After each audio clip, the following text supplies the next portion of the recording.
बहुत तेजी से बीजेपी आगे बढ़ रही है। 13 सीटों पर बीजेपी आगे चल रही है, 5 सीट पर कांग्रेस प्लस 3 पर अन्य।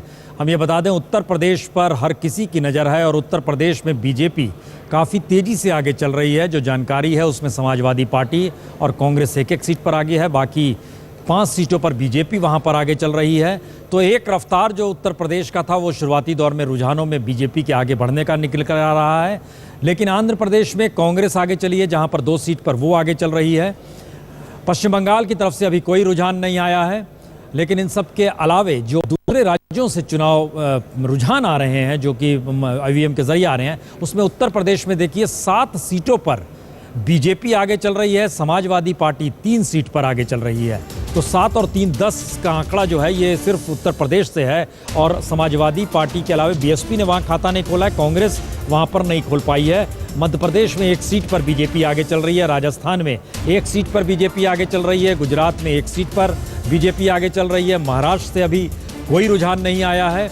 लेकिन जिस तरीके से कांग्रेस और अन्य, कांग्रेस प्लस और अन्य की स्थिति देखिए, दोनों एक बराबर की स्थिति में है।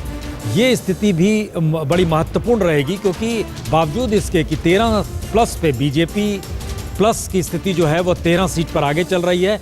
अगर इन सब स्थिति में देखें तो एक बहुमत की दिशा में बढ़ता हुआ कदम शुरुआती रुझान में नज़र जरूर आ रहा है, लेकिन ये बहुत जल्दबाजी है और बहुत ही जल्दबाजी। रामकृपाल जी, उत्तर प्रदेश की बात हम कर रहे थे, 7 सीट पर बीजेपी आगे चल रही है, 3 सीट पर समाजवादी पार्टी आगे चल रही है। जो एक बात निकल कर आ रही थी कि नेताजी की सियासत साधने के तरीके को क्या अमित शाह पकड़ पाएंगे, क्या राय है?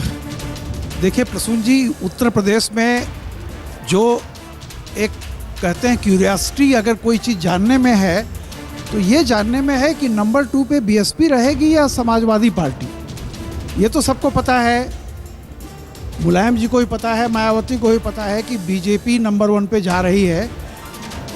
उसके बाद वहाँ अस्तित्व की लड़ाई है कि बीएसपी नंबर 2 पे रहती है या समाजवादी पार्टी। जी, ये देखना महत्वपूर्ण होगा। लेकिन अभी तक जो रुझान है तो उससे तो ये लग रहा है कि समाजवादी पार्टी टक्कर दे रही है, ठीक है, नंबर 2 की पोजीशन में। और अब देखिए जैसे जैसे नतीजे आएंगे कुछ साफ होगा। सुधांशु मित्तल जी, एक चीज़ बताइए, क्या अमित शाह जिस तरीके से प्रभारी यूपी के रहे और संभालते रहे, क्या यूपी की समूची सियासत के तौर तरीके आने वाले वक्त में आप बदलता हुआ देख रहे हैं? बिल्कुल।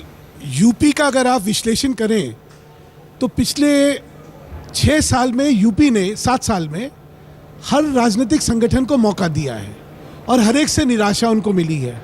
2007 में बसपा को दिया, 2009 में कांग्रेस के मत में वोट आया, और 2012 में बहुत बड़ा एक समर्थन उनको सपा को मिला। नहीं, हमारे कहने का मतलब है बीजेपी के सांगठनिक ढांचे में भी असर पड़ जाएगा यूपी में, भाजपा में, क्योंकि अगर एक बड़ी जीत होती है यूपी में, स्वाभाविक है एक उत्साह होगा, एक नया संगठन निकलेगा, एक नई पौध जिसको कहते हैं नया नेतृत्व निकल के आएगा।